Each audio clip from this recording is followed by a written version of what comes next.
minor types of surgeries. Okay, we're only dealing with a small section. We don't need a full-on drape like you would see in surgery where the entire patient is covered, right? The patient doesn't have to be entirely covered. What we're going to do here is we're just going to cover the site of the invasive procedure. So most of the time, just towel draping will be sufficient for minor procedures. Towel draping will be sufficient for minor procedures. So what we're going to do here is we're going to open up a sterile towel pack. You're going to put on sterile gloves. Now, this is what a sterile towel pack looks like. Notice here that I'm picking it up, again, at the corners. The thing about the sterile packaging is they think about this. It's perfect. So that anytime you open up a package, there's always a little corner that you can pick up with your finger. Okay? So I pick this up, and then I'm going to slowly open it up to reveal the entire towel. And you can see again that I'm only touching the edges. Okay?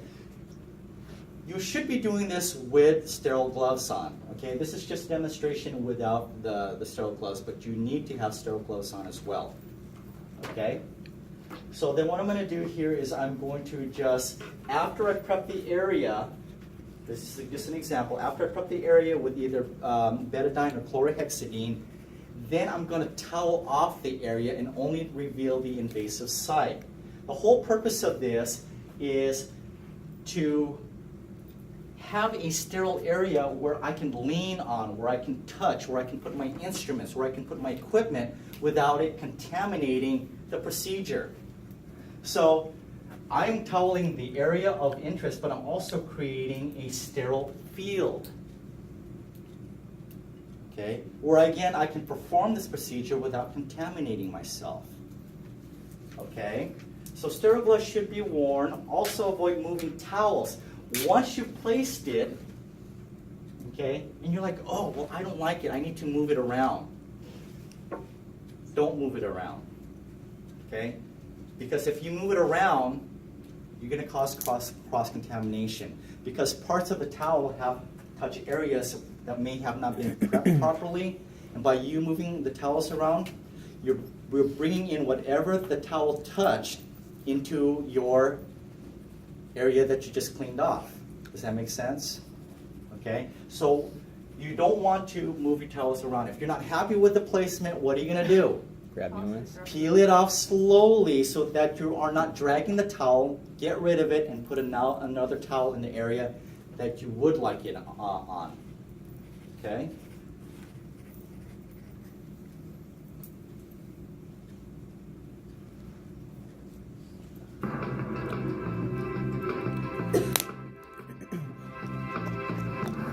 The radiographer may be called upon to prepare a patient's skin for an invasive procedure.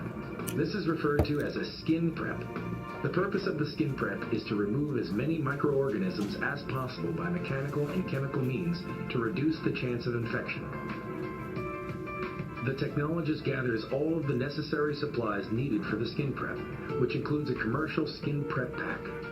The skin prep procedure begins by placing the pack on a Mayo stand and removing the outer plastic as directed.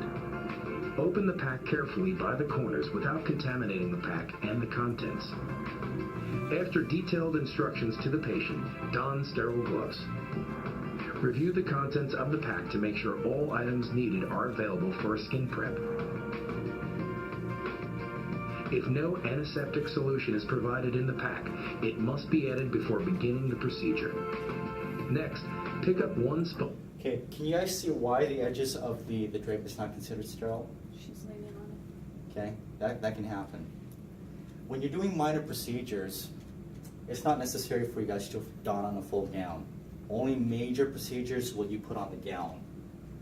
Okay, but in instances like this, you're usually not wearing a gown, it's just the sterile gloves and maybe a mask. I mean, still they're gonna open up the. You're just only creating a little hole. Still is hole. So It's just an IV. Okay, the chances of any type of those microorganisms, that's why I'm saying you've got to be conscious of where you're doing this. There's no need for you to do a full dress. Okay, so be conscious, because remember what we said, within an inch, it's not considered sterile anyway. So not only if the edge scraping out, but also an inch off the edge is not considered sterile. Why don't we do it? There is no rule that says you have to do it. It's whatever the hospital protocol sets. There have been many times, I'm going to tell you this, there have been many times where I've seen a doctor go in for a procedure and they don't scrub. You know what I mean by scrub? They're not washing their hands. Okay? Do you say something at that point, or?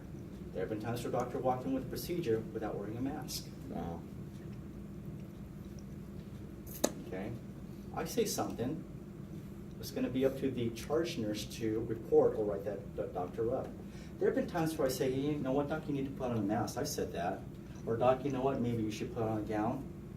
Okay? Subtle hints. Just subtle hints. But there is no rule that says you have to do it. Okay? There's no rule that says you have to do it. Permeated with antiseptic soap and dampen it in the sterile water or use the antiseptic solution that is in the sterile pack. Begin to scrub in the center of the area of interest, usually an area of 6 to 10 inches in diameter. Work outward in a circular motion. When the edges of the area being scrubbed are reached, drop the sponge off the sterile field and repeat the procedure 2 additional times with the sponges provided. Following the scrub, wipe away the excess solution with a sterile sponge from the pack and proceed with department protocol. What's the problem with this? She said she wants sterile areas. This is one of the crappiest videos I've ever seen. Okay, but it's been conducted by the book that you guys have. Okay, they're damping outside and inside, so they're bringing back everything from the outside into the inside that they just cleaned. But again, you guys get the gist. So, and this is something I always share with my radiology students too, is what we tell you, what we share with you, is the way it should be done. May not be done. Once you guys get out in the field, be ready to be shocked. Because it's not always going to be that way. What do we do? What do they do when they're interning and they see people? I mean, like, you know, like they're trying to do their job correctly, but the person who's training them is not doing it correctly. I mean, Okay, Manny, what do we tell you? Just Go with the flow. Really? Don't say anything. Yeah, because you are there as students. The moment that you start correcting them, the moment that you start contradicting them, they no longer are going to want you to shadow them. They'll say, okay, go with somebody else. Okay, so you want to minimize the amount of as least amount of conflict as much as possible. Okay, now if it's something that is ethically completely wrong, then you need to say something. Okay, if it's like a life or death situation, you need to say something. Okay, but most of the time, you just keep your mouth shut. Okay, any questions here? Okay, so your scrub personnel in interventional radiology or the cardiac cath lab. Again, as technologists in OR procedures, our only responsibility there would be to do the imaging. They got their own staff to perform the invasive procedure. Now, for us, okay, we are going to be involved. This is where we do different types of procedures in, again, we do them in CT, we do them in the interventional radiology, we may be doing it in ultrasound when you guys are doing paracentesis.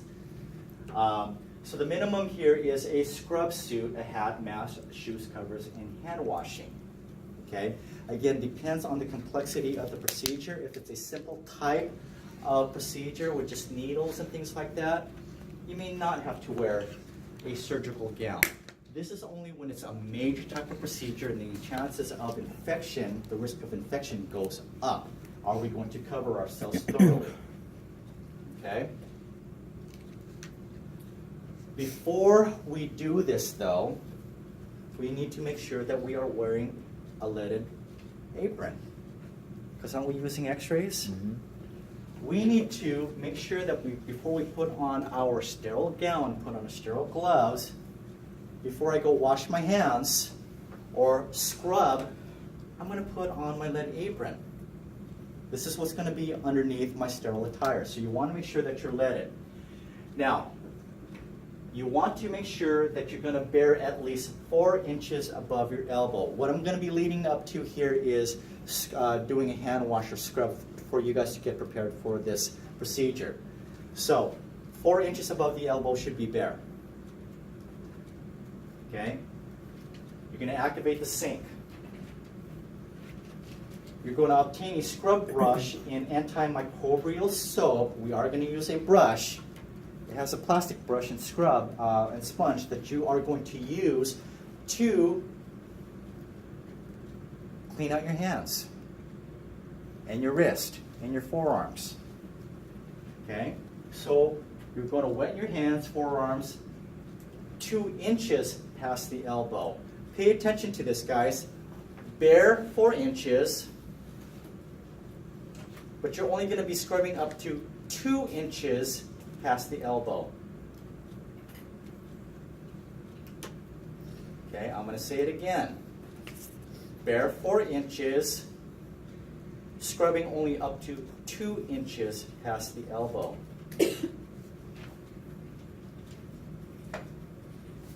Once you wet yourself, you're going to keep your hands up to allow the water to run from the fingertips down to the elbow.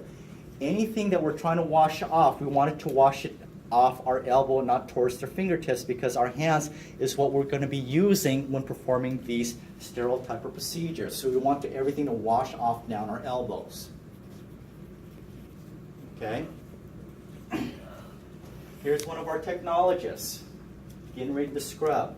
Notice again that what she is wearing, is this sterile? No. No. She's not sterile. Okay? Her hat, her mask, all this is not sterile. She's going to the sink to do a scrub of her extremities. Now, when you're scrubbing your extremities, I got a video for this. You treat your hands and your upper extremities as if it has 4 sides: front, back, side, side. Front, back, side, side. All the different parts of your extremities, including your fingers, have 4 sides. And when scrubbing or cleaning it, you need to treat it as if it has 4 sides. Okay, so scrub hands and arms in a rotary motion, as if it has 4 sides. Thumbs to the 5th digit, following the anatomical pattern. You're going to wash the front side, the back side, your wrists, your forearms, and you're going to repeat the process on the other extremity. So you're going to start with one side. So you're going to clean your fingertips in between the webs, thumb to the 5th digit, palms, back, wrist, all 4 sides, all the way until you reach your elbow. How many inches above the elbow? 2. 2 inches above the elbow. And then you are going to take that sponge and repeat it on the other side. Okay? The objective is to remove as many microorganisms as possible from the hands and lower arms by mechanical and chemical means prior to the procedure. Once you are done, drop the brush and do not touch anything, and you want to keep your hands up above the elbows and wrists. So as you're done washing, this is why you see this in movies. Doctors are walking like this to surgery. Okay? They're letting the water drop down from their elbow. Okay? Now when you're entering the OR, or the OR room, there's usually a button that you can hit, okay, with some body part to open it, or you can kick the door open as you enter. Okay? Next thing that you're going to do here is once you are scrubbed, now what I'm going to do is I'm going to go to my table, I'm going to pick up a towel. Okay, is the towel sterile? Yes, a sterile towel, okay? I'm going to open it up, okay? Treat your towel as if it has 2 sides, okay? I'm going to take one side, okay, elbow. Then I'm going to take the other end and do the same thing. What am I doing with my towel? Yes, no? No. No, okay? But it's sterile. Not anymore. Okay, I'm not sterile. Remember, what I've done is I've used antiseptic. I'm not 100% clean. Okay, So doing this, wrong. What are you going to do with it? Dump it. Dump it on the floor. Okay, have one of the circulators pick it up. Or if there's a trash near you, then put in the trash. And you get doctors like that, they just go everywhere. Okay, pick up the sterile towel by the corner and let unfold. Do not let the towels touch your scrub. So even as you're drying up, when I'm drying like this, you know, booty out. Okay, I'm drying up like this because I don't want it touching my scrubs. Okay, because again, this towel is sterile, and if it touches me, and then I'm using it to wipe my hands, okay, I've increased the amount of microorganisms back into my hand. Okay, again, dry one hand and arm at a time, fingertips to elbow with one side of the towel. Remember what I said, you want to treat your towel as if it has two sides, cut in half. One side to dry one hand and forearm, and the other side to dry your other hand and forearm. Okay? Do not go over areas that have already been dried. Once you're done, drop it. Okay? Again, key importance here is once you've dropped your towel, once you're dry, you don't want to do this. What is considered unsterile? Above the waist. Below the waist. Remember that below the waist is not considered sterile. That's why the doctors or who's ever scrubbed in always have their hands up. All right. So this is what's going to happen here. So we've got our tech here who is drying off her hands. Okay. Then what she's going to do is she's going to take one of these towels, one of these gowns. Notice that the gown is inside out. The gown itself is inside out. So I can pick it up with my bare hands. And then I'm going to slide the gown on. Okay? The purpose of this being inside out is that I can touch it with my bare hands. Okay? Now, once I slip that on, do you guys remember in the last set of slides I showed you last week, am I going to reach over and try to snap everything on and tie everything on? Why? Because the backside is considered non-sterile. Okay? So once I get to this point, somebody's going to come around and tie me up, and then I'm going to put on my gloves. Now I am wearing a sterile cover. Everything that was not sterile is now covered with sterile apparel. Okay? I'm also going to put on gloves, and the gloves should go over what? It should go over the cuffs, because remember the cuffs are not sterile. So the gloves are going to go over the cuff. Okay? The gloves themselves are inside out. So when you put it on, again, you're only touching the inside, and you're going to pull it so now the outside is revealed. It doesn't reverse when you're putting the gloves on. Okay? Here's an example of it. So it's inside out. So when I'm picking it up, this is the inside. So that when I slip it on, it reverses, and now the inside that was on the outside, are you listening? The inside which was on the outside is now in the inside when I flip the cuff over. Okay? I have a video for that, so guys don't worry.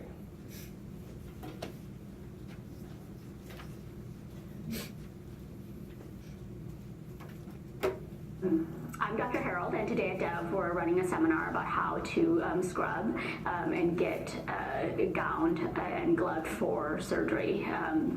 The concept of scrubbing is that what we want to do with the scrub, the purpose of it, is that we want to reduce our resident bacterial flora on our hands. And so we're not making our hands sterile, but we just want to reduce the normal bacteria that live on our hands. And so that's usually done with a 5-minute scrub procedure. And what we don't want to do, so some concepts that we don't want to do, is that we don't want to scrub so hard that we're excoriating the skin, because that will bring some bacteria from the inside to the outside, or it would will promote the growth of bacteria in those wounds and stuff. And so though we want a thorough scrub, we don't want a vigorous or hard scrub.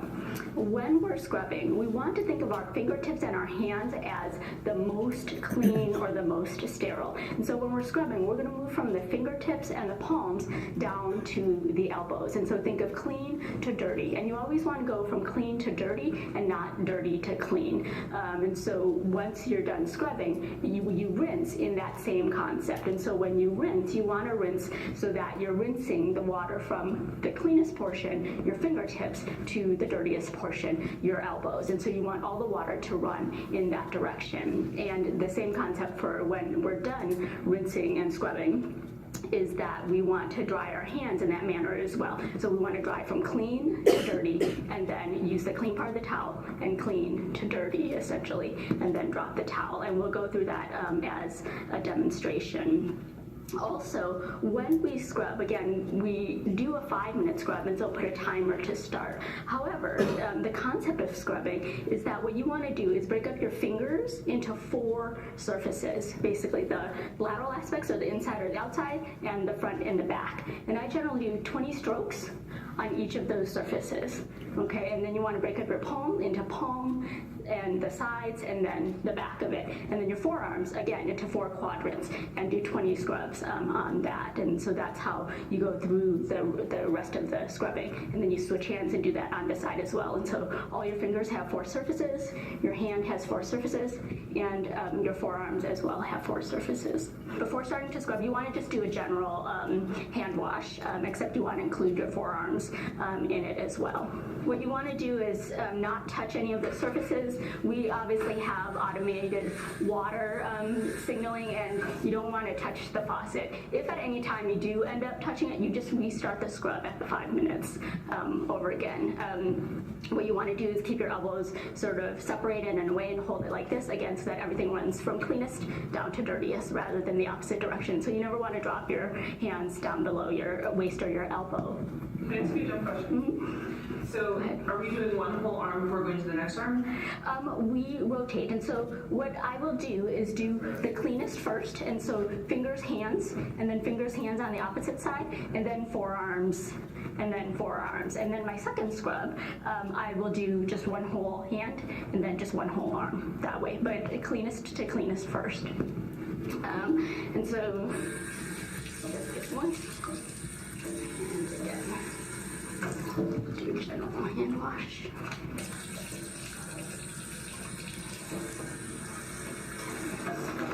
And so, as you guys know, our scrub brushes have a nail pick in them. And so what I usually do, I have short nails, and so I generally do not need to pick, but you want to open it so that it stays clean and doesn't touch any surface. And then set it up there so that you can just grab your brush. I do... even though my nails are short, I do pick under each one at the first surgery scrub of the day to make sure that they're clean. Should we have our sleeves rolled up too? Yes, you should. And so the sleeve should only come to within about 3 to 4 inches of your elbow. And so if you're wearing an undershirt under your scrub, it should not extend beyond your scrub sleeves. I am short, and so my sleeves go all the way to my elbows, and so that's why they're rolled up. But you don't necessarily have to, depending upon how your scrub top fits. Okay. Whenever you have an instrument that you're using, just drop it into the sink, and so don't set it down, but just drop. With these scrub brushes, they work better if they are wet. And so initially what I'll do is I'll wet it down. And part of the bacterial killing with this scrub solution is contact. And so I will, again, lather my hands up and then lather my forearms so that it has contact with my hands while I start the scrub, okay? Before this, I forgot, but you want to start the timer. So that this is the start of my 5-minute scrub, okay?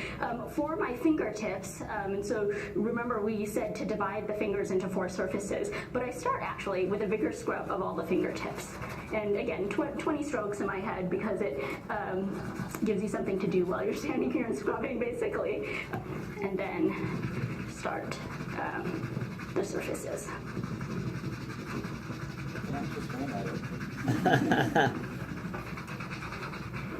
So, Julie, this is where you asked about scrubbing the arms first. So I switched to the other hand now. And so I'm starting to scrub over, but I haven't scrubbed my forearms yet. And so the first scrub, I scrub my hands to make them most sterile before I go to the forearms. So I will switch hands, and then I'm going to go to scrubbing my forearms, again in 4 quadrants. If you find that your sponge is dry, you can get it wet again. If you could get that again. And so my timer says I'm at 5 minutes right now, but I want to finish my scrub. And again, what you want to do is rinse from your fingertips to your elbows so that the water runs down from the cleanest to the dirtiest. And you want to hold on to your sponge until you're done using it. If you have not reached the 5-minute mark, you can restart a second scrub, just like you did the first time. When you're done scrubbing and you do your final rinse, you can just drop your sponge into the sink without touching or contacting anything. What you want to do is allow the water to drip from your fingertips to your elbows, and so don't shake the water off, because you should already have your gown, gloves, and sterile towel open.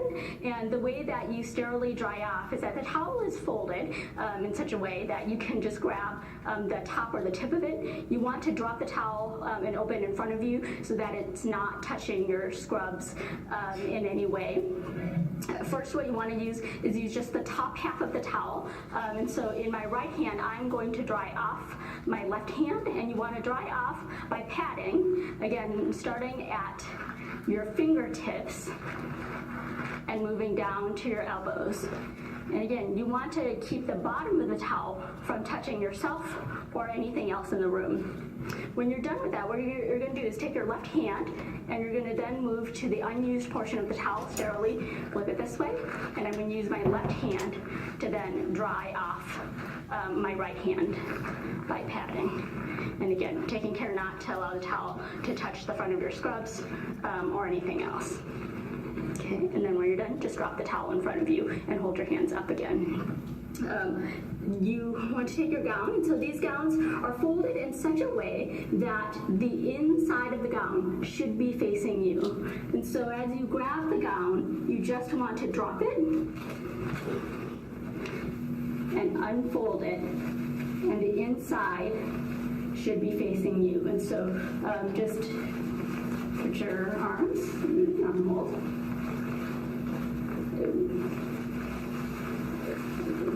As such.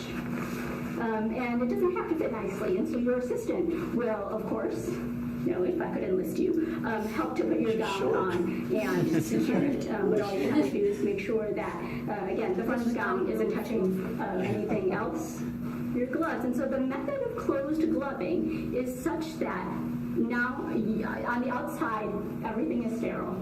And so you've scrubbed your hands and you've made them clean, you've reduced the bacterial population, but now you're sterile, and you want to only touch things that are sterile. And so your gloves are already open here, and they should be open in such a way that, again, they're entirely sterile. What you want to do is work through the cuffs and sleeves of your gown, and so you never want your fingers to peek through, because those are not sterile. They're clean but not sterile. You want to open up your gloves. So that they're in the right position. Again, left is on the left and right is on the right. You want to take care not to allow your gown to touch anything, and so you want to step back a little bit. The method of closed gloving can be a little bit tricky for newbies. What you want to do is take the right hand glove and actually hold it so that your palm is up. And so my right hand palm is up in the cuff. You want to lay it so that the fingers are pointing toward my elbow. And so I'm basically laying the palm of the glove to the palm of my hand, okay? And so it seems a little bit backwards in terms of the way that we're putting it on. When it's like this, what I want to do now is through the sleeve, my right hand is going to grab the lower half of the cuff, and my left hand is going to grab the upper half of the cuff to open up the glove like this. And then I'm just going to flip it over my hand as such. Okay. It does not have to be perfect. It can be like this until you are completely sterile and gloved, okay? do that same thing on the opposite side again. My left hand is palm up. I'm going to put the palm of the glove with the fingers facing me. My left hand grabs the lower half of the cuff, and my right hand the upper half of the cuff. And I'm just going to flip it over and flip my fingers into the cuff, okay? So, again, doesn't have to be perfect. Now that I'm entirely sterile and covered and my fingers cannot accidentally sneak through, I want to finish the gloving. So you can do so by pulling your surgical cuff down and your glove. That might be done. Straighten out all your fingers.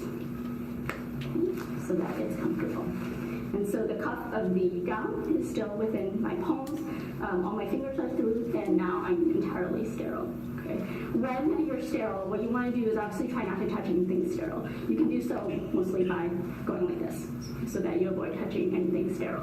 When you're in the surgical suite, anything from the waist down is considered not clean. And so if you're at the surgical table and say the cutlery drops down below your waist, that's considered not clean or not sterile. We would trade out the cutlery in that method.